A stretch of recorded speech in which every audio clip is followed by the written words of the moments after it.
Hello there, IELTS students. Welcome to IELTS Podcast. You no longer have to worry, fret or panic about IELTS because we are here to guide you through this test jungle. Enjoy these IELTS tutorials, and if you need more help or want to access the famous online course, you can visit us at IELTSPodcast.com. Hello there, IELTS students. In this tutorial, we are going to have a look at writing effective conclusions. We're going to cover some key points. We're going to look at vocabulary. We're going to look at sample sentences, and we're going to look at sample questions with sample conclusions. This is going to be a valuable tutorial if you are struggling with conclusions, but along the way I'm also, as always, going to be sharing some advice for the writing process and how writing conclusions fits in with all of this. So thank you for tuning in today, and one favor to ask for you before we get started. We do not charge for these tutorials. We offer them to you completely free. All you have to do is download the audio. That's it, or stream the audio. All I ask in return is that if you found this valuable, please just send it to a friend, share it with a friend, tell a friend or family member, or even your IELTS tutor if you think they need it. And I would be very grateful for that. Now, if this is your first time in listening to IELTS Podcast, congratulations, you have found the world's preeminent source of IELTS material. We are one of the longest running, I think we are the longest running IELTS podcast. We got started over 10 years ago. I've been teaching IELTS for a very long time. When I started, I was so frustrated. I was so confused. I was so lost. I didn't know what the exam wanted from me. You know, all these students are saying I'm stuck at 6.5. They're saying my mind goes blank. All of these issues. And I didn't know how to help them. I was honestly lost. I tried my best in one class, and it was so scary. It was because I thought, this is easy, and I started writing the question and started writing the answer on the board with the student, and then one student stuck up her hand and she said, aren't you contradicting yourself? Because you've already said that in the earlier paragraph. No, she said, aren't you repeating yourself? Because you've already said that point in a previous paragraph. And I was like, oh yeah, you're right. And then I was like, this essay doesn't make any sense. It's full of repetition and contradictions, and I was like, this has got to change. So what did I do? I started asking IELTS tutors, other ex-IELTS examiners, asking them, like, how do we do this? How do I help a student who's struggling with fluency? How do I get them past 6.5? We recorded these interviews.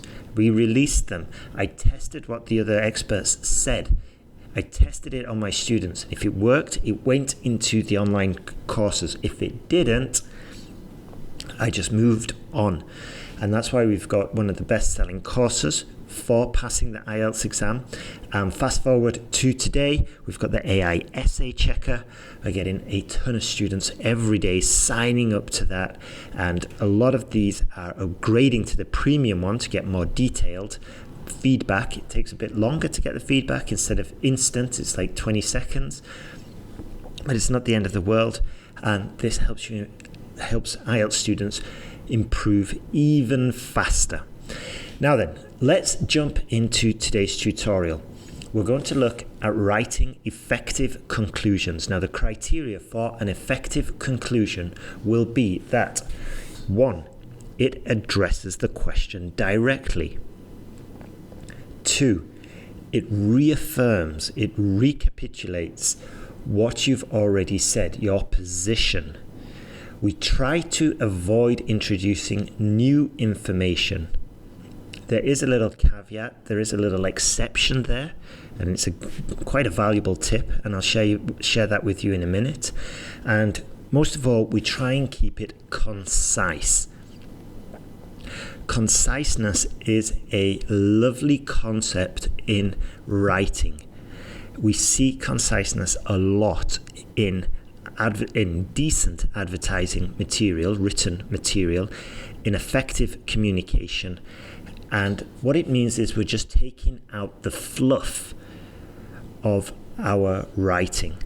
Now, a good exercise to improve the conciseness of your language, and just as a side note, this is a beautiful skill for business writing, for writing to your tutor, just for any professional writing. It shows clarity of thought, and it just comes across as so much more intelligent when you're writing, when you're reading something concise and succinct. So a good exercise to make sure your writing is succinct is to imagine you're paying $10 for every single word on your essay or your email, whatever you're writing. You're paying $10 per word, and you don't have that much cash, okay? Or you might just be a little bit tight with your money, which is a renowned trait of the Scottish, the Catalans, and the Yorkshiremen. So different regions have this trait. So if they do this exercise, they would probably become expert writers. But anyway, what you do is you imagine you're paying $10, £10, €10, 100 euro, rupees, whatever your currency. And you go through your writing, and then you remove any words that might not be essential for your writing. And then this just reduces the fluff. So let me just give you a quick example. Nowadays, we're all meeting together in online forums around the internet. So in that quick phrase, we have a lot of redundancy. First of all, we had nowadays and today.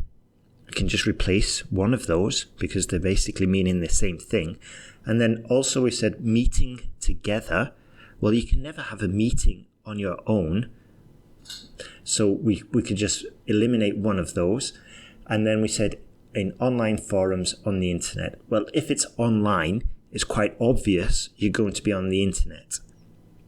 So if I were to rewrite that, I could probably save myself $50, $30, $40, whatever. That's what I'm saying. We can reduce the repetitiveness or the redundancy in the sentence and just make it more succinct.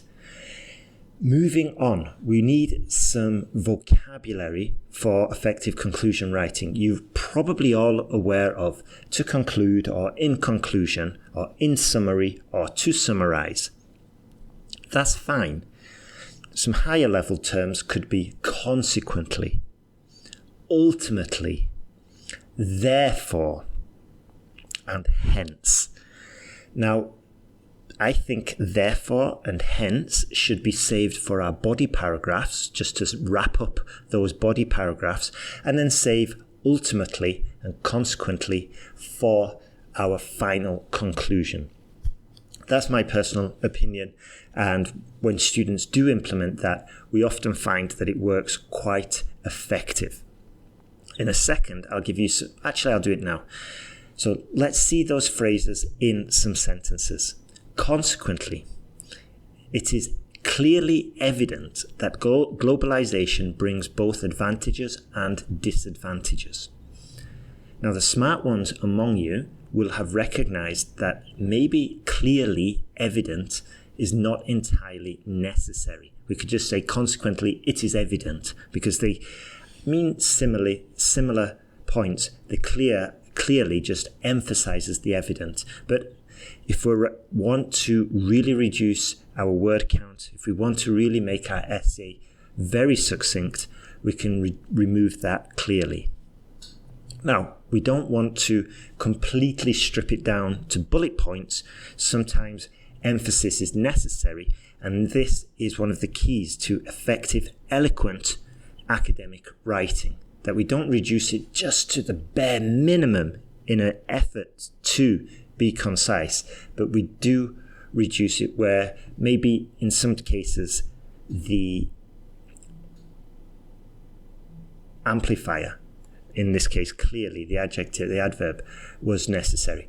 Next sentence. Ultimately, the benefits of globalization outweigh its drawbacks. Another side note, short sentences are quite effective in your conclusion. Short sentences are quite punchy, they're quite straightforward, they're safe from a grammar point of view. Just make sure your whole essay is not a series of short sentences. A high-scoring Band 7, 8 or 9 essay will have a mixture of short sentences, long sentences, and medium-length sentences. Next sentence. Therefore, it can be concluded that globalization has a net positive impact on economies. Wow. In conclusion, globalization offers new opportunities while also presenting challenges. That's a beautiful sentence because we've got a conjunction in there. It's slightly more advanced. We have 2 clauses in there, and it helps us with when we're doing it depends answers. Next one. Hence, it's imperative to consider both sides of the globalization debate. That sentence would probably be in the middle of our conclusion because we need a point before we start with hence. That's why I suggested it in our body paragraphs, or again, possibly in the middle of the conclusion as well. To summarize, globalization has reshaped global economies. Not too bad. In summary, globalization is a multifaceted phenomenon with far-reaching implications. Wow, multifaceted. If you can get that into an essay, you are off to the races, as we say. Now, some more points about writing conclusions. It's essential that we are answering the specific question. So if we have a to what extent question, it's essential we include in our conclusion how much we agree with the point. Now this is tricky, and we've got other tutorials about this because sometimes the question can be tricky, and we've got 2 points. It's got there's 2 points, and we've got to say to what extent we agree to each point, and that's a whole tutorial in itself.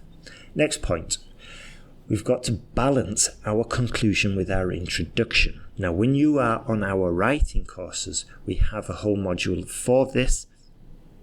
Again, it's quite easy once you know what you're doing. I know that sounds frustrating for a listener, but the basic 80-20 of this is that it should be a reflection. We're not going to say the same. We're not going to repeat our vocabulary, but we're going to have a similar meaning in each of those, probably with our opinion in the conclusion. Again, as I just mentioned, we probably want to vary our vocabulary, avoiding repetition. Just a word of warning here. Some amateur IELTS tutors say that repetition is the death of your essay. That's not entirely true.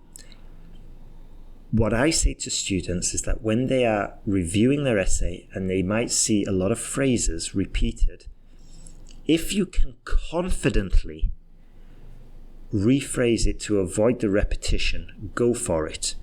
But if you are worried that the rephrasing or the changing of terms means something different or is going to cost you points, go with the safer version. This is the beauty of the AI essay checking tool, because you've got the luxury of changing the phrase, resubmitting the essay, getting your estimated band score, and just checking if it's grammatically correct. It's fantastic. Whereas in the test, on exam day, you want to play it safe and you want to get all your previous tries and experiments out of the way and just write in a more confident fashion. Final point for your conclusion. Try to make sure that we are not including too much information. Make it clear. Put down your best argument for or against. Now, with our body paragraphs, we've probably mentioned a couple of points. We don't want to mention every single point, but we do definitely want to mention our position and just briefly mention the best argument or the most developed argument that we wrote about in one of our body paragraphs. Don't try to summarize every single point because you'll find yourself getting in a real mess. Let's have a look at some sample questions with some perfect conclusions. Some argue that dedicating extra time at work fulfills societal duties, while others contend it imposes excessive strain on individuals. What is your view? In conclusion, while workplace dedication is important, it should not overshadow personal well-being. Ultimately, striking a balance between work and life responsibilities is paramount for overall societal welfare. Excellent. Very concise, very clear. And in a few minutes, I'll mention that bonus tip I mentioned earlier about how in some cases we could actually add a tiny bit of extra information just to score some points. Next question, athlete workers. The decision to relocate for work while bringing family along is multifaceted with varying implications. What are your thoughts on this matter? In conclusion, the advantages and disadvantages of bringing one's family abroad for work depend on individual circumstances. Ultimately, personal choice should govern such decisions, considering the unique needs and challenges of each family. That was actually about work relocation, not athlete workers. Sorry about that. It's not crime, sorry. It's about education. Should the legal requirement for students to remain in school until 18 be upheld? Discuss. In conclusion, while extending compulsory education has its merits, empowering students to make informed decisions about their future is equally important. Therefore, flexibility in education policies may cater to diverse student needs. Beautiful. Maternity leave. Should governments provide compensation to mothers on maternity leave? In summary, advocating for government benefits during maternity leave aligns with modern societal values. A beautiful verb there, align. That's definitely higher level, higher scoring. Take a note of that word along with multifaceted, and the other one, upheld, which basically means remain or kept in process or power. In summary, advocating for government benefits during maternity leave aligns with modern societal values. However, determining the duration of such benefits remains a matter of policy discretion. Another beautiful term. Discretion means, basically in this case, remains a matter of policy discretion, remains a matter of the choice of the policy. Climate change. It's not climate change, I'm sorry, all my headings in my notes are mixed up. Global languages. Is the global shift towards fewer spoken languages a positive or negative trend? Finally, while the spread of certain languages may foster global communication, it also threatens linguistic diversity. Therefore, proactive measures are necessary to preserve linguistic heritage and ensure inclusive communication channels. It is predicted governments of languages in threats will probably continue to promote their linguistic concerns or their linguistic endeavours, whatever. Now that final sentence there was just a way to sneak in some extra points for grammatical range and accuracy. By mentioning the future tense there, we've showed the examiner that we have control and dexterity with a wide range of grammatical structures and tenses. It does kind of conflict with my earlier point of not adding new information. However, we're writing an IELTS essay here. We've got to be aware of the criteria the examiner wants, the criteria the examiner is using to grade your essay. So that's why I think it's more than permissible, and I actually encourage it. But in your standard academic writing at university, it's not necessary. We're not writing to pick up points for grammatical range and accuracy. We're just writing to communicate our position, our argument. Right, we have finished for today. So if you did get some value from this tutorial, as I mentioned earlier, completely free. All I ask is that if you did get some value, share it with your friends, make a post on social media. That'd be beautiful. If you didn't, get in contact. Send me an email. Tell me why you didn't. Otherwise, have a beautiful day. And just remember to go to IELTSPodcast.com. Sign up there. You'll get over 200 IELTS Writing Task 2 questions for you to practice with. You can use these with the AI Essay Checker. You can start improving your score and move forward. Get that IELTS certificate, get to university, get your permanent residency, get that job abroad, and just change the story of your future generations, of your kids, of your family. It's just so powerful. It's just such a big ticket. It's worth not watching Formula One for the afternoon. It's worth skipping the cricket match. It's worth ignoring your friends for a month or two just to get this IELTS essay, just to get this IELTS certificate and move forward. So have a beautiful day. Good luck with your exam and all the best.